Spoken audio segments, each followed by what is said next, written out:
Welcome to College Knowledge, Learning Allies podcast for college students who are blind or visually impaired. This show brings together the three core elements of Learning Allies College Success Program: mentors, resources, and community. I am your co-host, Rachel Greider.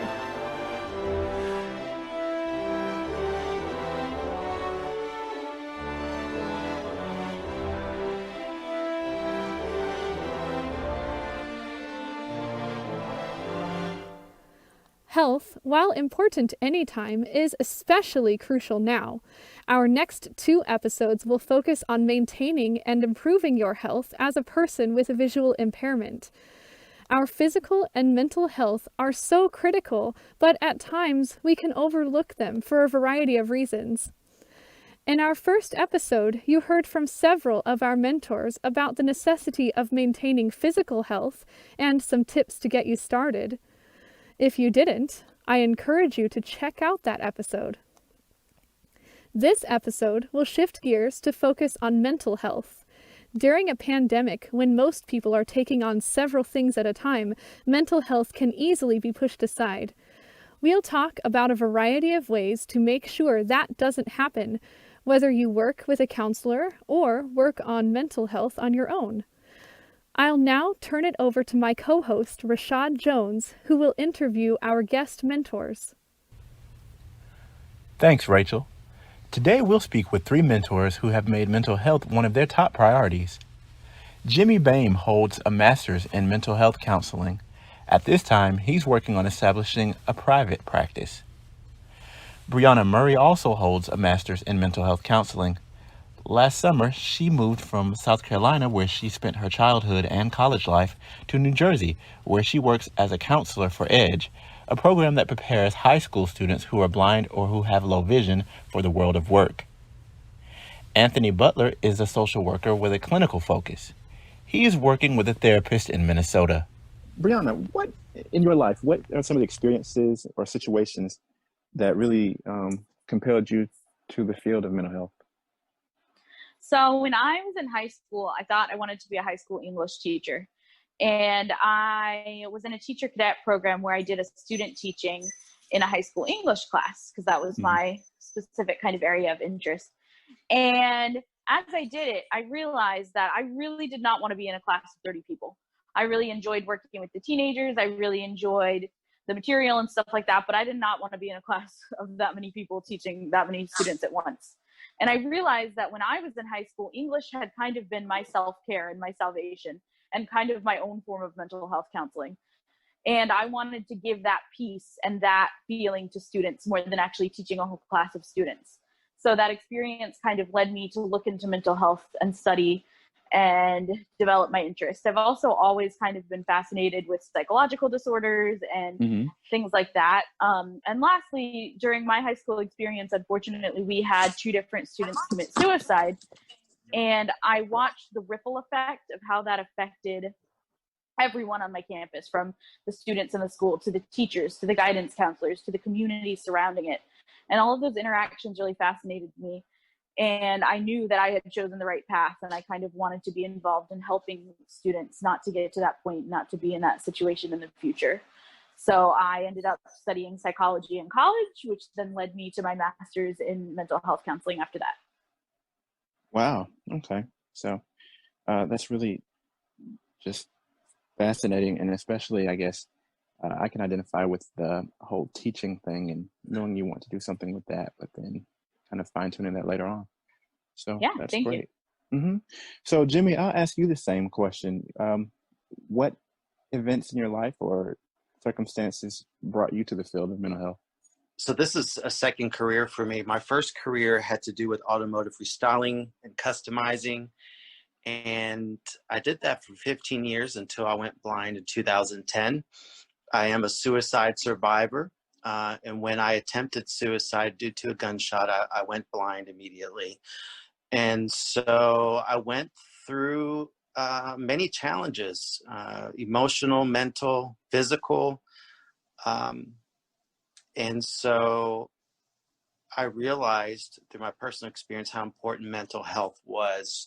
And I saw how it helped me to deal with the many feelings and emotions that I was dealing with, and how to work through those things.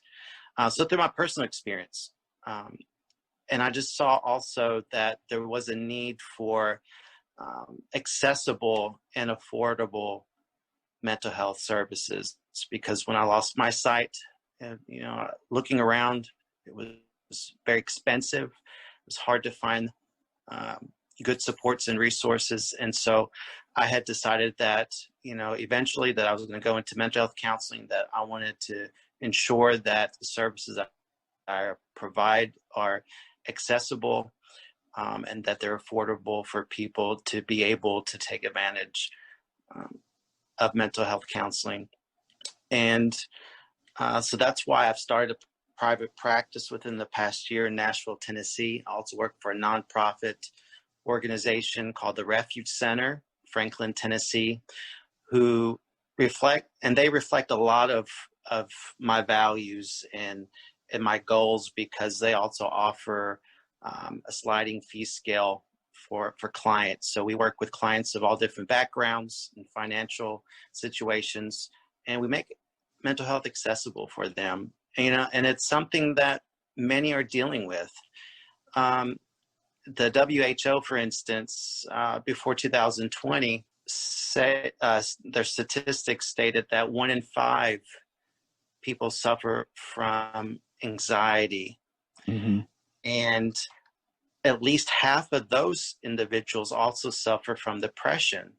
And the interesting thing is only 36.5% of those people seek help. Now, whether it's due to the stigmas, whether it's due to lack of resources, or because it's so expensive, I think there's many facets to that. But the point is that there's a need. There's a need out there that people need that support, just as we go to a doctor because we broke our leg or we've got pain in our arm. Just as we go to those specialists for those parts of our bodies, there's lots of us that need sometimes a person who specializes in mental health, someone that is specialized in our mental care as well. And so because of that importance, I wanted to be able to do my part in making it accessible and affordable to people. Well, certainly. And, first of all, I just want to commend you and thank you for sticking in there and working through those challenges and those very difficult times that you faced. That's very deeply moving and personal. And so it's evident that you have a very vested interest, and you can relate to some of the people who you serve. Thank you. Because of that. So thank you very much for what you're doing. And congratulations on starting your practice. Yeah, thanks. And I appreciate you, giving us the opportunity to talk, because it's an important topic. And I think Brianna had mentioned also suicide. And again, that's one of the leading causes of death among people our age. And statistics have shown that has risen in the past year with the pandemic and everything else going on. So it's definitely something that needs to be addressed. It's not the easiest thing to talk about, but if we don't have those hard discussions, things aren't going to get any better. Absolutely. And, we'll talk more about that later, about how the pandemic has affected virtually everyone. And I was just struck by the fact that, the numbers that you cited earlier, and it seems incredible to me. And I suspect that there are likely many people who have not even reported, but who face those types of challenges. So thank you again for shedding light on that. Really appreciate it. Kind of shifting gears here just a little bit. Anthony, how has the journey through social work been similar to that of mental health? What Brianna and what Jimmy have said, and then in what ways has it been different? Yeah, so I think it's similar in the respect that I still am able to assess people for a mental health diagnosis. We still are able to recommend diagnosis and still think of ways how to treat a mental health diagnosis, but it's different because I look at it like a holistic approach, because after I meet with a person and do like a therapeutic session, I'm also there to connect them to resources. You know what I mean? So like there was one role, my last role in the district attorney's office in Brooklyn. And I worked with victims of like domestic violence or like just any crimes in the city of Brooklyn. So one young man came to me, and of course he comes to me to process his feelings about the incident he just went through. He was a survivor of domestic abuse from a woman, you know, but also he needed some help with getting stuff for his child. So I knew a friend who worked at the Good Plus Foundation and was able to get him started with like a crib, walker, diapers, formula, whatever he needed, thousands of dollars worth of stuff. You know what I mean? Just because I knew somebody who worked there. So it's just being able to like treat them holistically and also in one place. Because sometimes the barriers like in different places is just finances with trying to get somewhere else. So when they come see me, you treat them and also you help them get what they need and you send them on their way. You know? Gotcha. So that's great. I mean, because oftentimes I work in the field of helping people at a Center for Independent Living, you know, for people with disabilities. And of course, there are lots of things that we do and are able to assist with, but then there are always financial things and just some other aspects that we are not able to directly give voice to or to address. So it's great to know that there are one-stop shops like what you have done and what you do. So we appreciate knowing about that. And now that we've gotten some specifics from you guys about what you all do in your lines of work, I'm going to ask a few questions of all of you, and we can kind of figure out which order we would like to go in. But the first question is this: what are some of the most common obstacles and stigmas people face when they're pursuing mental health? I think one of the biggest obstacles and kind of hindrances to getting involved in the mental health process or getting involved with a counselor is just getting started. Because if you know you're having some anxiety, you know you're a little depressed, you know something's wrong, following that step to getting help is really difficult. And sometimes you're on a college campus that offers free counseling, or you're in a good environment where you know how to get to a counselor. But other times, counseling seems like an insurmountable barrier. There are things like transportation and finances and other aspects to worry about. And then once you finally work through all of those and maybe find a solution to that, you have to find a counselor that you have a good rapport with. When I started counseling on a personal level for the first time, I went through several counselors before I found someone that I built a good relationship with and felt comfortable talking about blindness related issues, mental health related issues, and the intersection of those things. And so sometimes it's really tough to find that. So a lot of things that kind of contribute to a fear of getting started. Once you get started, once you get an established relationship with a counselor and get on a schedule and things like that, I think things start to get a little bit easier. But just that first push, realizing that maybe you do need help, maybe you can't do it all on your own, and then trying to get through all of those barriers to getting that help is really tough in the beginning. Yeah. So navigating your own feelings and discovering or recognizing the need is something that's really big, you'd say? Yeah, definitely. And there's a few more specifically blindness related obstacles, I think, that play into it a lot, but I'll get into that a little bit later. Certainly. Yeah, we'll have room for that. Do either you, Jimmy, or Anthony, do y'all have anything to add to that? Or So when I think about obstacles, I think about the resources that are available in an area. Sometimes people live in a rural area and there may not be many counselors or any counselors that are available that provide services. Sometimes there's transportation barriers, financial barriers. You know, counseling can be expensive. You know, if you are on Social Security and yet a therapy session is $100 to $120, that's kind of hard to afford counseling. And so that can definitely be a barrier. Also, I think about ourselves. Sometimes we're an obstacle to receiving mental health counseling. You know, that's usually the hardest step, is taking that first step and making that phone call and setting that appointment and going to that first session.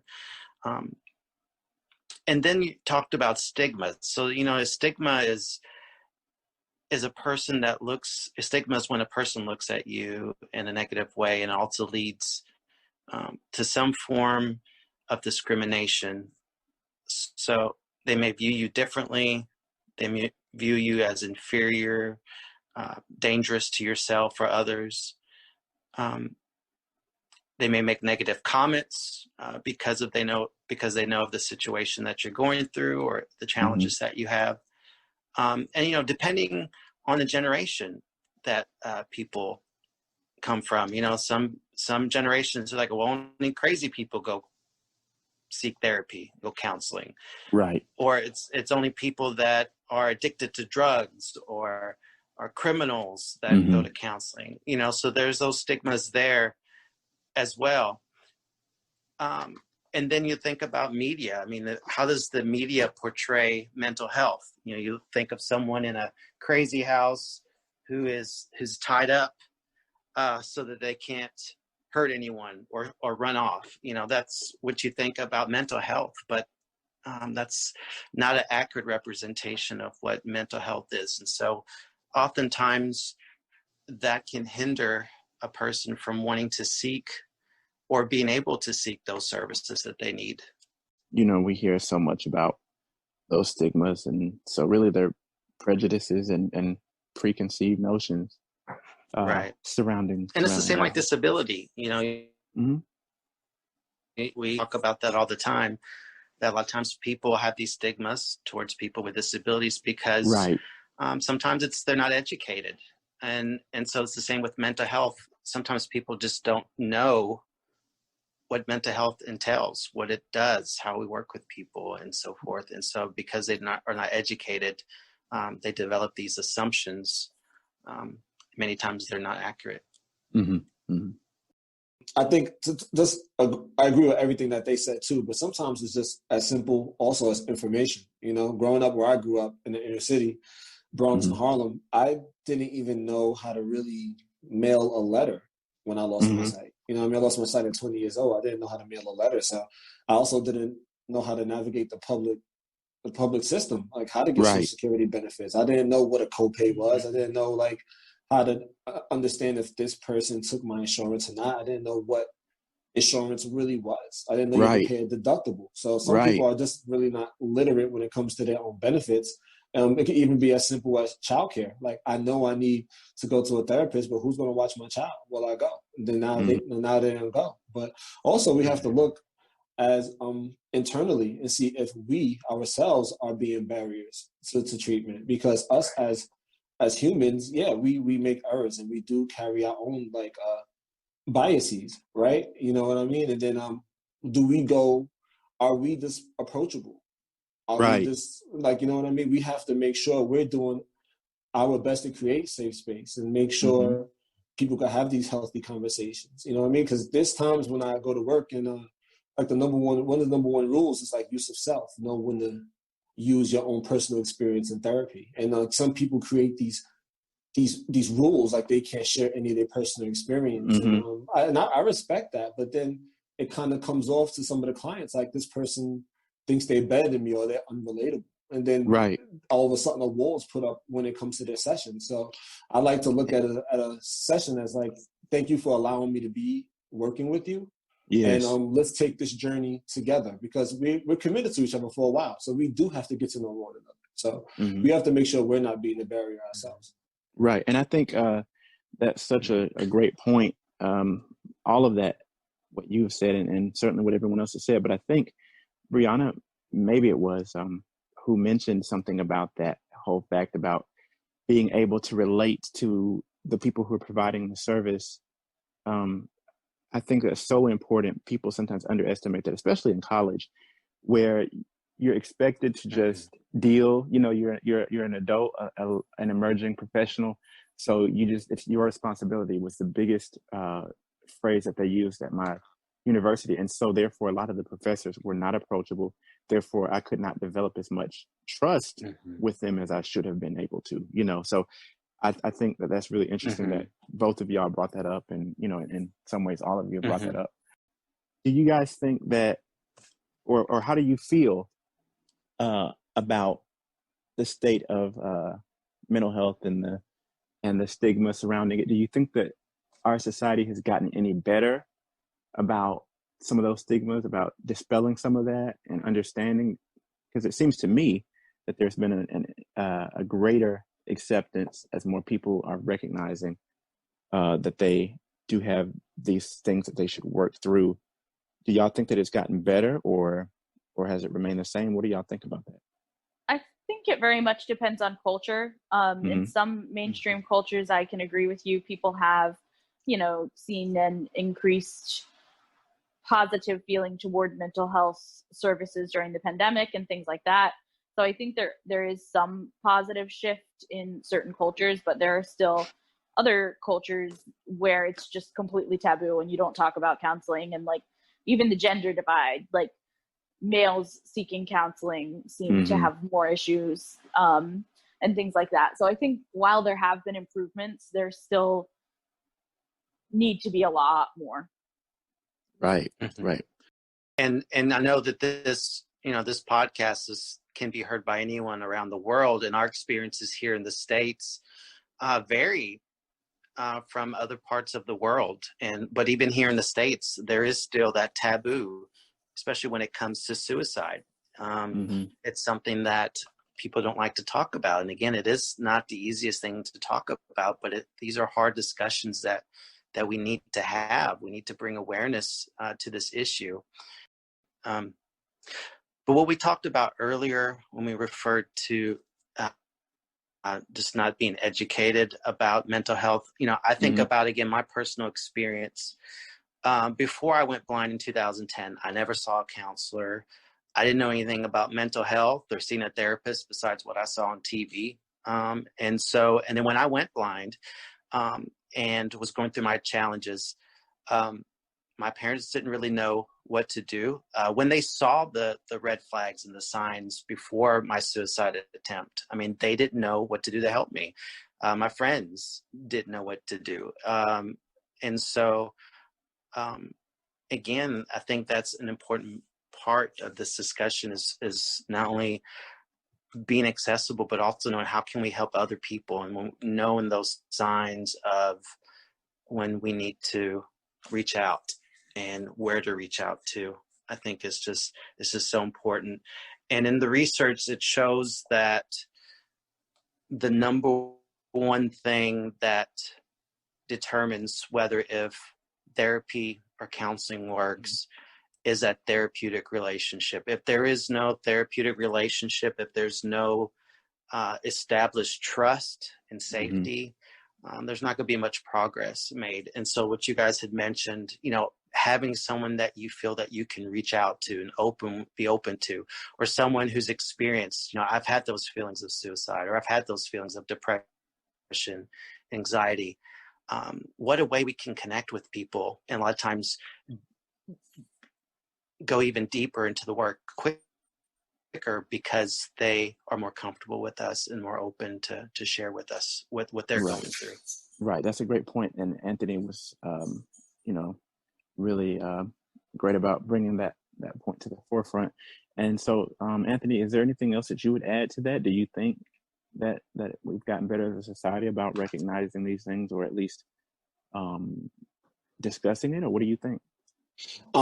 Speaking specifically to like the Black experience and just being a male of like African diaspora myself, there's definitely more healthy conversations surrounding mental health. Whether it's agree. The radio I consume, whether it's this generation, there's definitely more work being put in just to like heal generational trauma, like holding ourselves accountable as like a race and just becoming more emotionally intelligent as people. Yeah. I would agree, so I just wanted to get you guys' thoughts on that. All right. Are there any challenges unique to people who are blind or visually impaired who are seeking services surrounding mental health? I think a lot of the challenges sometimes are internal. I know for me personally, when I first started going to therapy, I would like go to the office and I wouldn't trust them, not because of their race or anything, because I just didn't know if they were taking me seriously, because I couldn't see. So I wasn't sure if they were giving me their 1,000% attention. Right. Like, just because I can't see you, are you like picking your nose? Are you like on your phone right now? Are you reading emails? Like, are you taking me as seriously as you would a person who could see you and that could hold you accountable physically? So there was that barrier I had to work through myself before I could really like get into therapy wholeheartedly. But other than that, I think sometimes it's just what Jimmy said, just the education, like people thinking, oh, how are you going to go to therapy if you can't get here by yourself? Like, we are independent travelers. Like, people just don't understand that. So it's a little bit of both, but yeah. Okay. Well, that certainly makes a lot of sense. So, As someone that does a lot of advocacy and stuff for the blind, one of the things we often talk about are these low expectations that we have on ourselves or that people place on us. And that can really affect our mental health. And so I've worked with folks who have different disabilities like vision loss. And, you've got some folks who've always been blind. You've got some folks who are just losing their sight, and it's in a transition. It's hard. You go through that grieving process of losing an ability, and everyone goes through that differently until they get through that step of acceptance. But then you have to throw on top of that these low expectations that sometimes people throw on us, and then sometimes that we have on ourselves. And so we have to find ways of working through that, finding out who we are and what our abilities are, and what we can do. But now you throw on what's going on now with the pandemic. I mean, it's so much more difficult to find peace, to find calm, to feel connected with people due to, quarantines and safety reasons. And so that just adds so much stress, not only to blind students or blind people, but just to everyone. And so everyone's been dealing with those challenges. And so students are already challenged. Students have been challenged with, things being accessible and professors being approachable. But now you throw in a pandemic and virtual classrooms. And I think about students that I've worked with in mentoring that are struggling because the buildings have been rearranged or the classrooms have been rearranged. So they're having to relearn their mobility training. So it's been hard because now they're having to redo a lot of these things that they have established on top of already their studies and things that they have to do. So it's just been challenging in many, many ways. And ways that people who aren't sighted perhaps don't even have to think about. I think about what you said about, things being rearranged, but it can be particularly difficult for somebody who has a visual disability. Okay, well, what do you think about this, about there being unique challenges? Brianna, have there been unique challenges for people who blind or who have visual impairments? Yes, 100%. This is a area that I am extremely passionate about because I feel like in the world, there are a ton of services for blindness. You have services like the College Success Program. You have services, your local Commission for the Blind. You have so many organizations that are there to help with blindness. And there's so many organizations that are there to help with mental health. But the intersection between blindness and mental health is so widely ignored because the people who specialize in the blindness services aren't there to provide mental health and vice versa. Right. So it's really tough. And trying to find a counselor that is going to be both trained in mental health and be open-minded to a disability is really tough. It goes back to the building rapport thing, and there are certain counselors that are very understanding and you can build rapport very easily, and if they don't know about the blindness experience, they're at least open-minded enough to hear you and be accepting. But then there are other counselors who just don't get it, and it comes down to like the inspiration porn type thing where they're like, oh, you're so amazing for doing what you do. Why are you stressed out? You used a cane or a guide dog to get here. You're amazing. And I couldn't build a rapport with a counselor like that. And Absolutely. I think that's the case for a lot of people. So it's really, really tough to find that balance. And personally, as a blind individual, I want to talk about my blindness as a part of counseling, but it's also not all I want to talk about. It's a part of me and a part of my experience. But, I want to look at the holistic things I'm experiencing, and I need a counselor that would be able to do all of that. Right. So as a clinicianer, I try to provide that service to my clients and try to fill in that gap where I can, at least a little bit. An example of this is recently I formed a mental health and wellness group for guide dog handlers, because I feel like that intersection of blindness, mental health, and guide dog is something that you don't see a lot. And it's amazed me how many people want that service, how many people appreciate that group and those kind of things, because it's just really hard to find that intersection. And then I won't get too carried away. I am very passionate about this subject, right. But then there's the barriers, not even, if you get a good counselor and everything's great, mm-hmm. There's transportation. It's harder for someone who's visually impaired to get transportation. There's paperwork. Often counselors will ask, can a family member help you fill this out? And you might not want to disclose all of your emotions on a mm-hmm. counseling intake form to a family member, things like that. So there's, just core issues even before you see a counselor that you've got to get through. So I do think it's really tough sometimes to look at that intersection in disabilities and serve both disabilities simultaneously. Mm-hmm. That makes a lot of sense. And I'm sure that we've all heard that. Do you have somebody to help you fill it out? No. And that's a whole nother topic about, advocacy and the ADA. But yes, yeah, I certainly have heard that. And I'm sure that the rest of you have and other people who are listening have. Thank you all for those responses. And we've got a few more questions left. The next one being, how can mental health services benefit people while they are in college? So one thing I would say, college is a really stressful time. You're learning to balance living on your own for the first time, possibly with classes, with friendships, with, just a lot of different things at once. And a lot of campuses offer free counseling services to students. Take advantage of that while you can, because I miss that in my life now. I wish I could still get free counseling services. This is the one time where often your school has something built in place to help you. So take advantage of those things while you can. Get the help while you can in college. Even if it's little things like better ways to organize yourself. You don't have to be going through a mental health crisis to go see a counselor and get help. So I think that's really important to note while in college. Yeah. I think that's so important to use all of the resources, or as many of them as you're able to, while they are free. So is there anything that you would say about this, Jimmy? Yeah, I think what Brianna mentioned was right on. And I mean, for anyone, college is stressful. I mean, it's exhausting. It's a lot of hard work.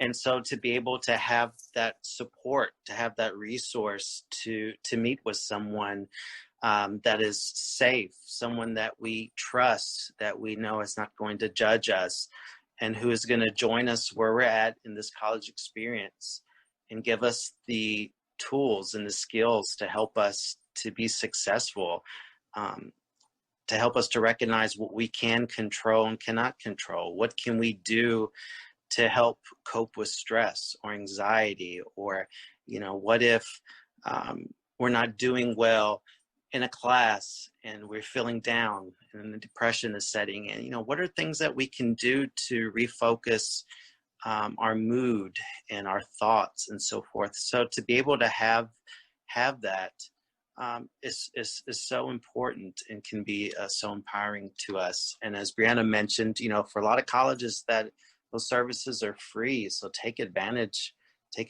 of it. Definitely. One thing that's almost overlooked sometimes is that sometimes these people who are giving us counseling services are also students themselves. Mm-hmm. And when we go to school, we are learning how to be a student. This is something that's uncharted territory for some of us. So this is a unique experience where this person is sharing a similar college experience, because they're literally on campus with you, and also helping you process your feelings. So it could be beneficial in so many ways. So that's why I recommend people do take advantage of it. Gotcha. Yeah. So it's not only helping you, but it's helping those sometimes who are practicing in the field too, right? Absolutely. Okay. Absolutely. If people are stressed, as has been brought up, with the COVID crisis, with so many other things in their own personal lives. What are some tips? What are some pieces of advice, some strategies? What can people do, whether they're actively working with a therapist or not? What are some things that people can do at this time? Yeah, so the first thing I did was try to address the things that I can control first. Like there's so many variables that we can't control. But the first thing I did when COVID hit and I was dealing with stress, I went and thought rationally about my finances because that leads to a lot of stress. So first thing I did was like cut off my Netflix, ask somebody in my family to use theirs just to reduce some kind of finances a month. I called a financial consultant, got a budget together. This is what I'm trying to spend every month. This is what I make every month. Just try to take care of the things I could control. I also moved to a new state, so I now live in Minneapolis. My girlfriend works 10-hour days, but I like running. So I'm like, damn, I can't run anymore because my guy is working all the time. So I bought a treadmill, but I looked for resources and applied for a grant to help me buy a treadmill, help me buy a spin bike. So just try to do as many things as you can to reduce the stress in your life, whether that's finances, whether that's communicating with people, picking up the phone more, talking to people more. I do think this winter is going to be one of the worst winters we've seen because of all the restrictions that are in place. I do believe that like suicides are going to be so high this year because of the economy and just everything going on. So just reach out to people more, be a good person. If you're already a good person, be a better person, and just try to take care of the things that you can control. All right. That's excellent advice. Brianna, what do you think? Yeah, I mean, as Anthony said, self-care is huge. You got to find what provides you that self-care and go with it. So for me, it's reading a book. That really relaxes me, takes me away from work, and helps me get in that moment. Anthony referred to exercise or talking to people or different things. Self-care is different for every single person, and you have to find what touches you the most, what helps you disconnect the most, and fill that need. So if you have to plan it out, because like now when everyone's working from home, I know personally I have trouble like turning off the work mode. Like I'm always checking my email. I'm always still plugged into work. So you've got to make sure to add some time into your schedule for self-care to like separate and have that experience by itself. I think that is the most advantageous thing you can do during the pandemic, during these times, to get what you need. Also, it's easier than ever to get therapy services remotely now. So if transportation was a barrier before, or if, going out in public is a barrier because of the virus now, look and see online therapy services, websites, local therapists who are doing services remotely. It's easier than ever to get services from your home if self-care and the things you're doing on your own aren't cutting it and you feel like you need that extra push for a little bit. Okay. All right. Wonderful, wonderful, wonderful. Brianna, both Brianna and Anthony are so right. I think while this pandemic is very challenging and is very difficult, I think that there are also going to be, and we've already seen some good things that have come out of this. And one of those things is that counseling and therapy is now more available thanks to technology. And so that is something that's been a barrier for people, is not having access to a counselor or therapist in their area. So that was just one thing I think that's really great. Aaron Beck said that it's not the situations in our life that causes stress, but it's our interpretation of the situations that create stress. And so I think that's just so important. And that's something that a therapist works with us as far as, interpreting the situations that we're going through and being able to find positive things, things that we can control, as Anthony mentioned, and being able to accept things that we can't. I think knowing ourselves, the things that Brianna mentioned, Anthony mentioned, knowing, what reading a book for Brianna may work, but for Anthony, that might be boring. For me, I need to go for a run, get some burn off some steam, so for everybody, it's different. So knowing yourself, I think knowing the red flags, knowing what those warning signs are, whether if it's us or someone that we know, have the courage to go to that person and say, hey, something's, I've noticed, you've been more isolated, that you've been more withdrawn lately. Anything, when we notice those signs, reach out to people. And again, knowing ourselves, when we start noticing that we're kind of losing interest in things, we have these feelings of hopelessness and helplessness, knowing that, okay, I need to talk to someone, I need to reach out is so important. Reaching out in the community, whether it's support groups, whether it's with a church or with family or friends, finding people that you connect with, and so you don't feel so isolated and withdrawn. Again, we talked about finding therapists, besides local therapists. I mean, there are websites like Psychology Today that you can go to find local therapists. Psychology Today also has wonderful articles on things related to therapy and currently with COVID. So that's really good. There's another website called Open Path where you pay a subscription. And then there are counselors that are in your area that provide a sliding fee scale. So to be able to work with someone at a reduced rate, that's another really, really good resource. There are also so many apps that are out now, like Calm and Breathe. There's one called Happy Feed. There's so many different apps that are available that we can take advantage of that helps us to cope, helps us to calm down, helps us to reduce our anxiety. And some of those are free. And so taking advantage of those tools also can help us to really be able to make it through these difficult times. Excellent advice, and really ties into what the last couple of questions were.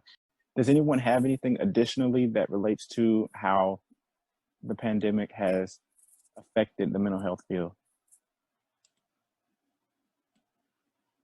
I think with what Brianna said earlier, it's more accessible than it's ever been, and so many people have shifted their models just to be able to, one, survive, but also just to be more accessible. So it's out there. So just look for it. And if you don't know where to go, just try to reach out to somebody who could, your local social worker, and hopefully they can connect you to some services. Certainly. That's very important to know, because you mentioned earlier, and I'm going to paraphrase, but what you said really can be summed up like this: what we don't know can certainly hurt us. Not knowing where to turn, not knowing what to do can really be a major stumbling block for people. So absolutely. And getting out of our own way, swallowing our pride, not being too prideful, and just going for it. Just do something new. Like, I think you've seen so many people have to adapt during COVID, and we should be no different. So everybody take this time to not only better yourself and just try something new, whether that's therapy, whether that's running, whether that's cooking, anything. Try something new. My motto in life is try anything or everything at least one time a year. If you don't like it, you try it again in a year. So that's how I live. Yeah, that's so good, because these norms, these societal norms that we've had have just been thrown out the window. All these things that we've been used to doing and doing in certain ways. I mean, a lot of that we can't do anymore. We can't go out with friends to see a concert or different things like that. And so it's just really been difficult. And so but with challenges and with difficult times gives us the opportunity to grow and to become stronger. And like Anthony said, we can, while it's so hard to adapt, it can be difficult. If we allow ourselves and are open to that, we can look for opportunities. It can help us to really be stronger and learn so much. and doors open to things that we would not have even maybe considered or been able to consider because of our daily routine. But now that that's kind of changed, there's some opportunities that may have opened up that could be very positive for us. Mm-hmm. Certainly. Brianna, any final thoughts? I think in a lot of ways we've covered the basics, but I would just say, adding to what we've said before about methods of relaxation and self-care and things like that, there are so many resources. Jimmy mentioned a bunch of free apps that are great, but there's also YouTube videos on meditation or breathing, or one of my favorite things to work with clients on, and even in myself, is called PMR, progressive muscle relaxation. So you can use kind of like guided imagery or different things and slowly pay attention to your muscles going up the body very slowly, and like relaxing your toes and relaxing your feet. And there are so many PMR videos on YouTube of ways to relax and things like that. So I think it's really important when we're going through these times just to focus on our body, relax, take a minute, because now more than ever, we're worried about the beginning of our hierarchy of needs, the shelter, the food, the sickness, things like that. And so it's so important to pay attention to our body and still relax on top of that before we worry about everything else. Absolutely. And I can just, again, editorialize and say that when I took a yoga class, I told someone this the other day for a trimester of a semester. It was fantastic. And my favorite part was the cool down after we did the more intense poses and stretches. When we were able to relax, I cannot tell you how easily I could have slept for hours on that mat. And if I only could remember to do that now, how much the quality of my sleep would improve. So yeah, and that's the thing, is when it comes to when we go through difficult situations, usually one of the first things to go is our self-care. And this is the very thing that recharges our batteries, that helps us to be able to cope. So people need to be mindful of that, you're saying, and really incorporate a lot of these practices and things into their lives and hopefully improve. Okay. I mean, your body's going to tell you when you're stressed before your mind does. You get these somatic symptoms, whether it be like in your stomach, because your stomach has neurons. It knows. Right. Like, it thinks for you. So your body will tell you. Listen to your body, listen to your mind, and take care of yourself. Yeah, that's all very important. I wanted to take this time to thank each of you for taking the time to share your experiences, your knowledge and expertise in this field and surrounding this topic of mental health.